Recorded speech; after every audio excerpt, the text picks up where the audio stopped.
Okay, so we're now going to move on to Chapter 8, changes in ownership interests. And basically what we're going to be looking at this chapter is we're going to look at consolidation procedures for mid-year acquisitions. So we've been looking at basically first or end of the year up until this chapter. And now what we're going to look at is some piecemeal acquisitions. So acquisitions at different time. The other thing we're going to talk about, some exciting things, is pre-acquisition earnings. So one of the things that I had mentioned in my research and discussion is how look at the balance sheet, you see earnings, but are they really earnings? Remember that, or an income statement, you see earnings, but are they really earnings? Remember that the operating income, the income statement is to reflect the outcome of operations. However, portions of earnings could come in basically as a result of a consolidation. That has been a huge criticism in accounting of accounting income statements are because of these opportunities for companies in the acquisition process. It's very confusing too because people look at their earnings statement and they have to know that this particular earnings per share could be part of a consolidation. You really have to have that financial knowledge to suss out what real earnings are in an income statement. And that's just something that you should always have in the back of your mind whenever earnings are released. Look and see what they did during the year. It's not just about whether or not they made their earnings goals. If earnings goals are flush with consolidation, other things that are outside the normal scope of business, then you need to be critical of it. And that's basically what happened in the 2000s. People weren't really digging deeper than the earnings release. And as they began to dig deeper, they found a lot of accounting tricks that were pushing up the earnings. So once you know how these things affect, then you're able to make some really good decisions. The other thing that I want to just, before I get started on this chapter is just because there's a consolidation. That's been since the 2010s, 2000, as we roll into the 2020s. One of the big arguments has been, well, okay, I see a consolidation, so are these earnings real? Well, just because a company is consolidating doesn't mean that they're necessarily doing it for the wrong reasons. So there's a lot of data information out that there wasn't available in the late 90s, early 2000s. And so analysts are able to look at this. Now, one of the things I just sent you an email, what separates a good accountant from a great accountant is being able to suss these things out and being able to apply these procedures, being able to do these problems. Basically, this is what gets you down the road to the CPA. Again, so really take a look at this and fight through it. It makes you stronger. It's just like working out. The harder the exercise, the better you feel when you're done. So I encourage you to really dig deep into this for your own career development. So, all right. So what we're going to do is we're going to apply consolidation procedures to interim acquisitions. We're going to prepare consolidated financial statements when the parent company's ownership percentage increases or decreases during the reporting period. We're going to record the subsidiary investee stock issuances for treasury stock transactions. So we're going to look at T-stock. Isn't that fun? I'm joking. All right, so let's look at changes in ownership interests. All right, so let's say the things that we look at, we would increase our ownership and acquire and maintain control when a parent acquires a controlling interest during the interim period. So we would have an increase, or we'll look at that. We'll look at parent acquiring controlling interest status and additional shares from a non-controlling interest. So these are going to be increases. Decreases is when you give up control. Uh, Also, if you sell shares, but then you also maintain control. So maybe you sell less than the percentage to continue to maintain control. Okay, so in the interim acquisition of capital, the parent obtains control is determined by the implied value. Remember, it's not determined by the percentage that the parent owns. It's determined by the implied value. And I hope by this chapter, as much as I've talked about implied value, you could do implied value. And you'll apply consolidation procedures. Okay, so let's look at an interim acquisition where control is maintained, through percentage ownership or management. The parent is still in control. The parent will increase its share by buying more stock or decrease its share by selling more stock. So it can do either one. It's still maintain control. It doesn't necessarily need to be an acquisition where they do one or the other. So let's say they do either one of those functions. All right. The change in investment is based on the underlying fair value of the equity, not the book value, and no gain or loss is recognized. You just adjust paid in capital. Okay, now let's look at a situation where we give control up. So when we give control up, the parent sells part of its investment and no longer maintains control. So in this particular situation, you reduce the investment based on the proportional interest. Again, this seems very straightforward. Record the gain or loss on sale, and then you don't consolidate anymore when you don't have to. Isn't that great? Wouldn't it be nice not to have to consolidate? All right, so here's whether or not there is a gain or loss. So no gain or loss is recorded on equity transactions with firm's owners.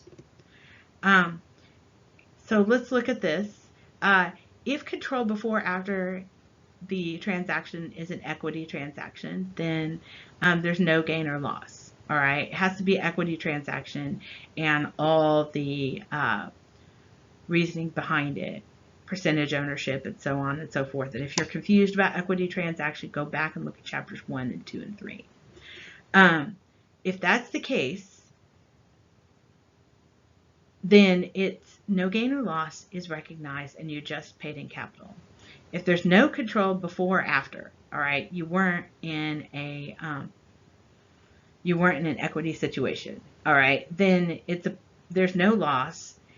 You might have a gain on bargain purchase. And then the next thing is if you have control before and no control after, then you look at the disposition of the asset and gain or loss may be recorded based on that. So it's really about whether or not you're the one who knocks, so to speak. All right, so let's take a look at pre-acquisition earnings. All right, so I actually pulled up your book for this, and this is straight definition. I hate to just read from the slide, but from the book, and if you're looking, it's on page 249. Earnings prior to the date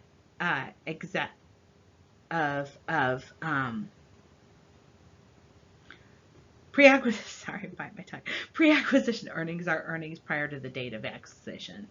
So they're year to date for an interim business combination. So basically what happens if you have an acquisition in the middle of the year and you're looking at that earnings, okay? So for that particular situation, you have to exclude the revenues and expenses of the sub prior to the acquisition because they aren't your earnings. Again, that earlier talk I was giving about how consolidations and earnings, you want to make sure you suss all that out because you want to show the operating income for both, right? And you don't want to take in anything that doesn't belong. The other thing is you want to include the revenues and expense of the sub in the consolidated income statement for the full year, right? So you do want to show it in consolidation because it is your sub. But then you want to take out anything that doesn't relate to the time before you purchased it, okay? Right, so far I love chapter 8. It's nice and gentle compared to what we just went through in 7 and 6. It's a nice little break, but it is important to think about it and make sure you have this combination. I would say if this would definitely be a good equation to kind of put on your note card for studying for the CPA exam. So you take the beginning book value of equity, you subtract pre-acquisition revenues and expenses, or I'm sorry, you add pre-acquisition revenues, subtract expenses and dividends, and that gives you the book value of the equity at acquisition. So our goal here is to suss out what happened once you became the controlling interest, once you became the person that had acquired the subsidiary. You want to make sure that you suss out stuff that doesn't belong to you that happened before you took over. Okay. Sales and expenses for the year may be assumed level, not dividends. Okay, so you can assume that things are pretty much the same throughout the year if you're trying to understand where that. Okay, so let's look at changes in ownership, interest, and a piecemeal acquisition.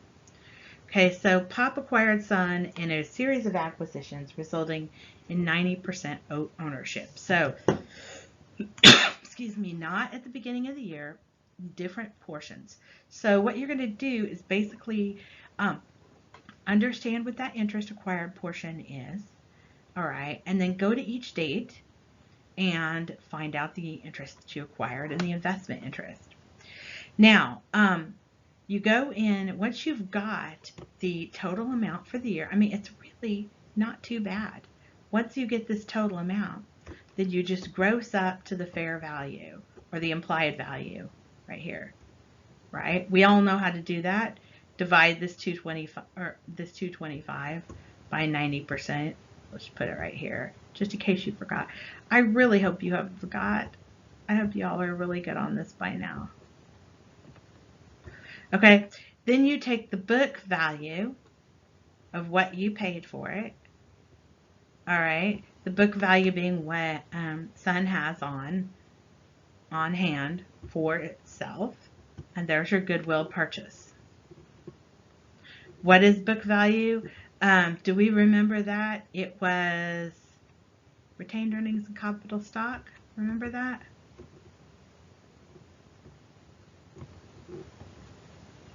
I hope you all can remember all this.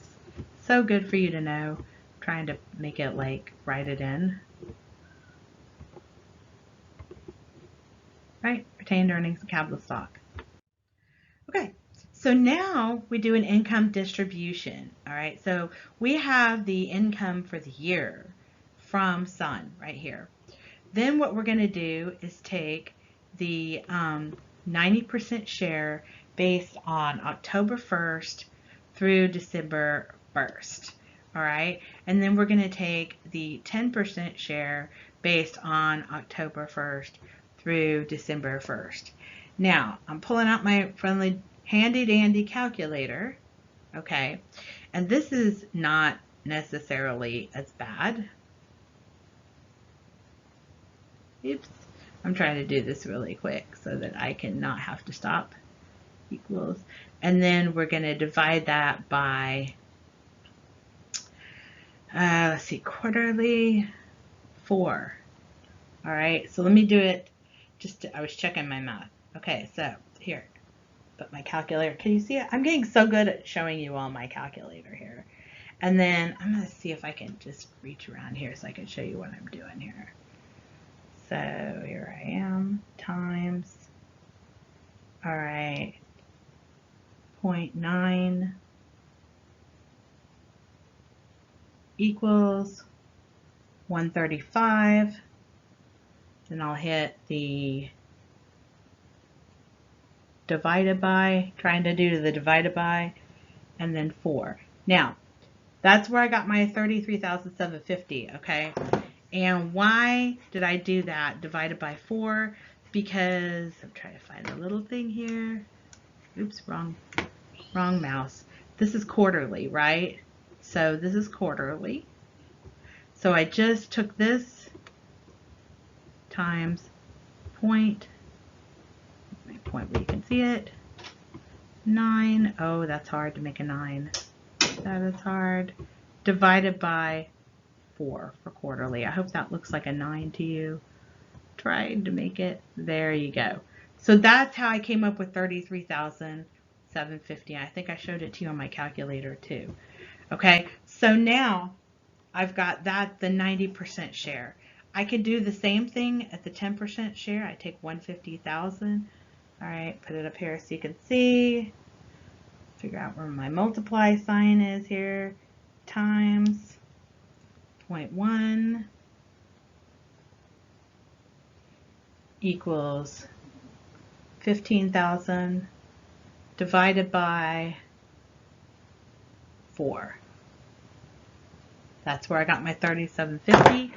And then that's how I have my shares sussed out. All right.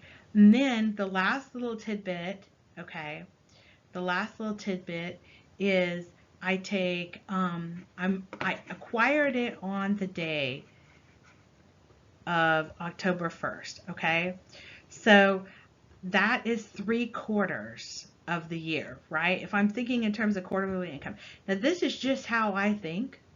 You may want to go in, if it is, because this was really easy to suss out, if this is in the middle of the week, you may want to do the days calculation. Like, let's say it's 97 days in, then you could take 97 divided by 365 to get your actual portional percentage. Because most stock acquisitions don't happen, or maybe they do happen perfectly on one end of quarter just to make the math easy, but let's say maybe they don't, then you can do that. There's lots of ways you can go about this, okay? So I take the 150, all right, multiply it times 75%.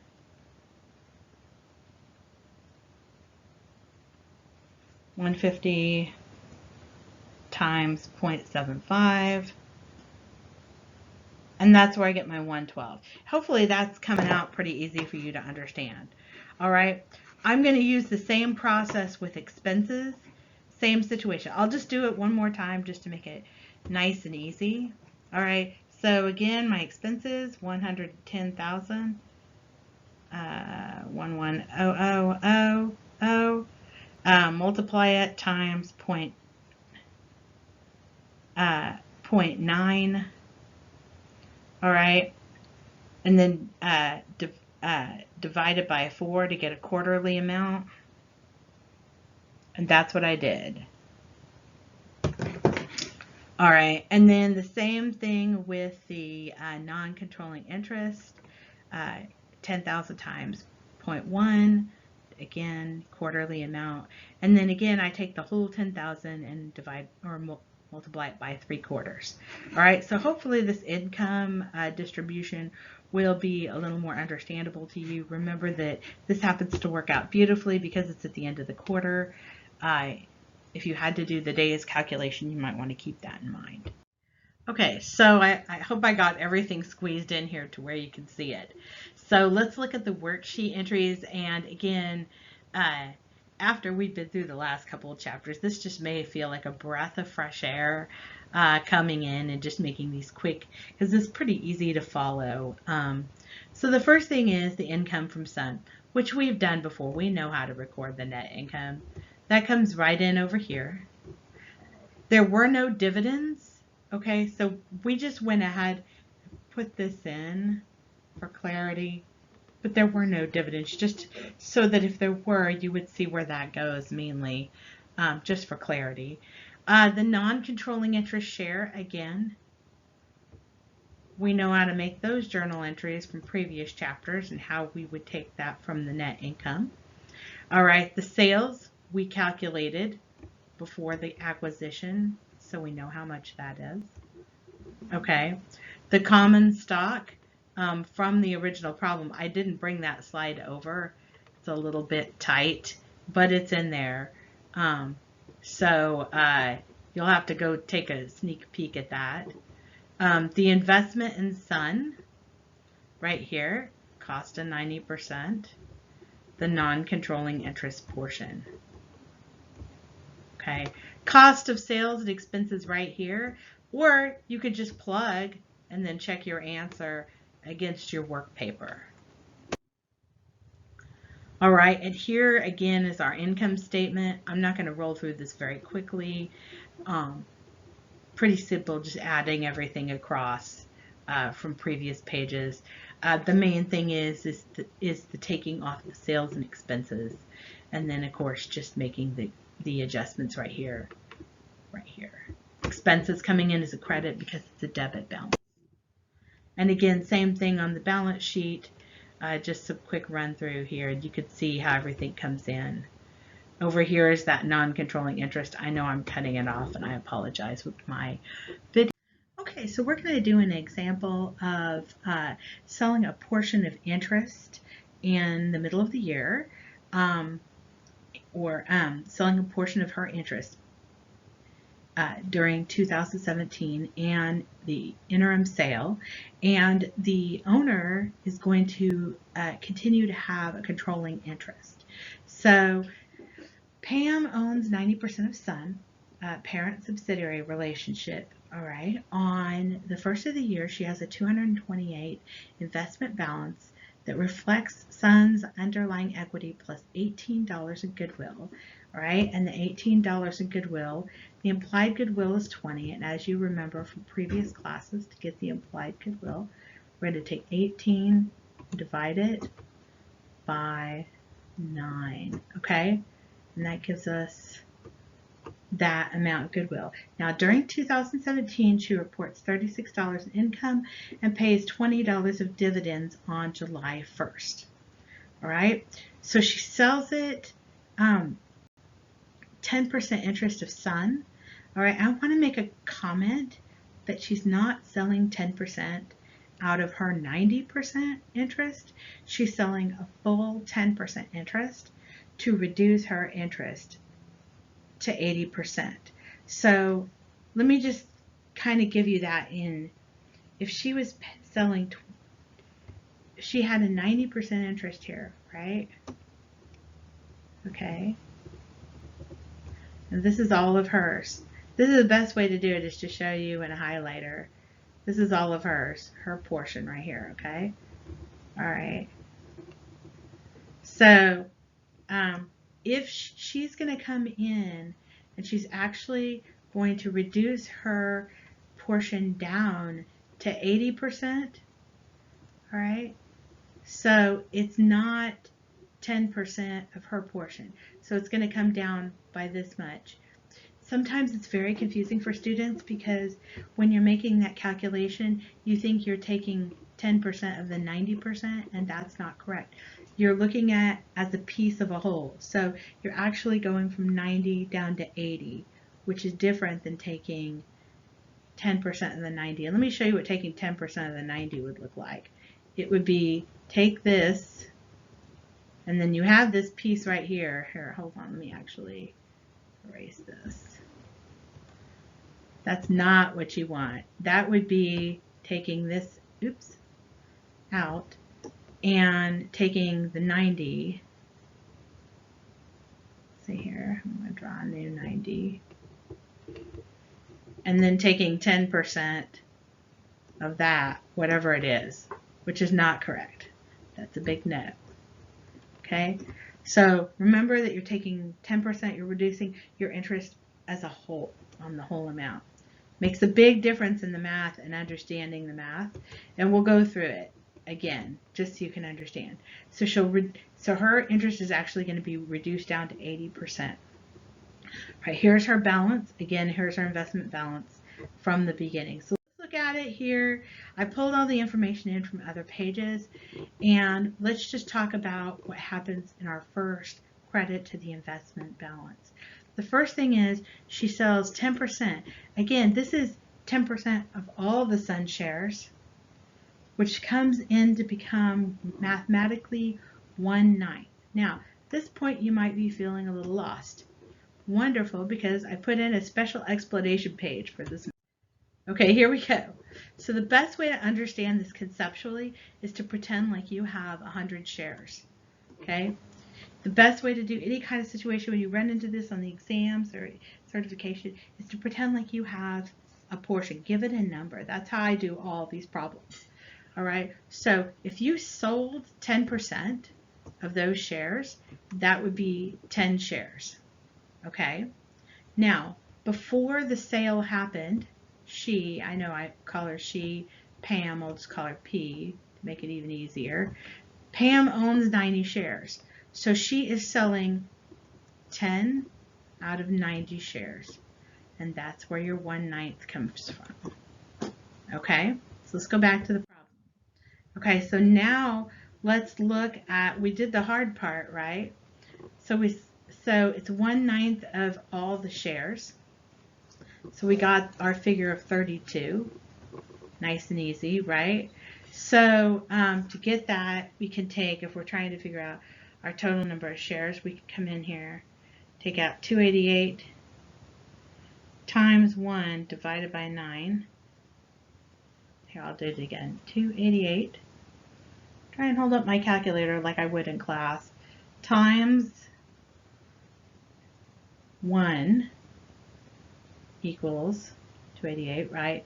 Divide by 9. So shortcut, just divide by 9. And that's where my 32 comes from. Okay?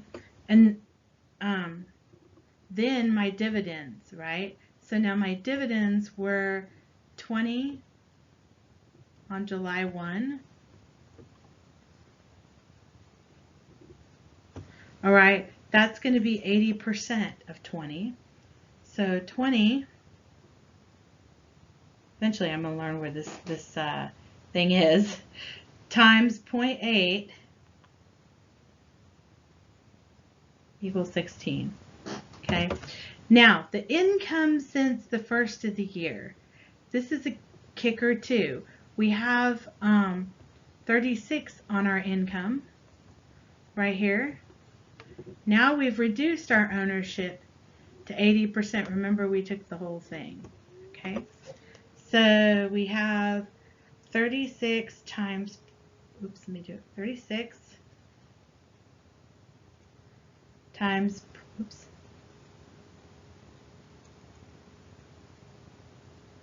0.8,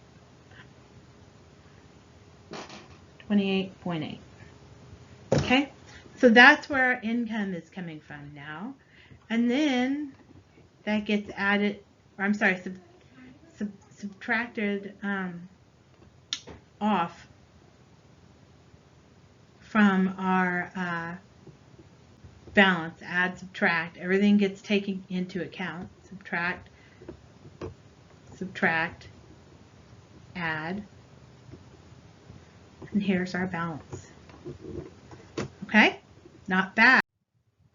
All right, so the journal entry for that is to debit the cash, credit the investment and send for the 32, and plug 8 for additional paid-in capital.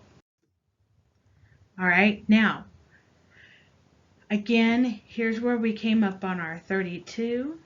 All right, the income since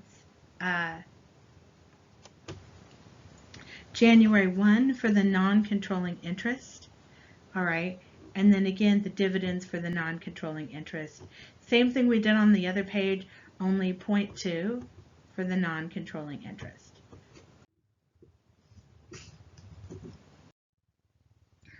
Okay, so the next thing we're going to do is look at, we're just going to talk about the interim sale if we lost control. Okay, so pretty much the same thing. You recognize the partial of your income, determine the book value of the fractional investment sold, compare to the selling price, and take the gain or the loss. And so the relationship is going to be dissolved, so you won't consolidate the income into the subsidiary. Okay, so now we're going to look at a couple of options, and this is really going to speak a little bit to your homework as the first example did too.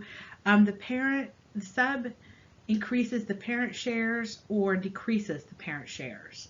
Okay, so whatever action comes in, we're now looking at sub parent. First example, we were looking at parent sub. And now we're looking at sub to parent. Okay. So these are the two kind of situations. In this case, we're going to look at the sub issuing stock to the parent and take a look at this example next. And so we're looking at a situation where Pam owns 80% of Sun, acquired at 180. I'm not even going over the implied value. I think you can figure that out. The book value, capital stock, and retained earnings. And here's our excess.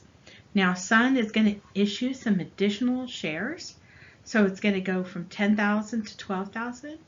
And so now what we're going to do is look at the proportional ownership. I'm going from 80% to 83.33%.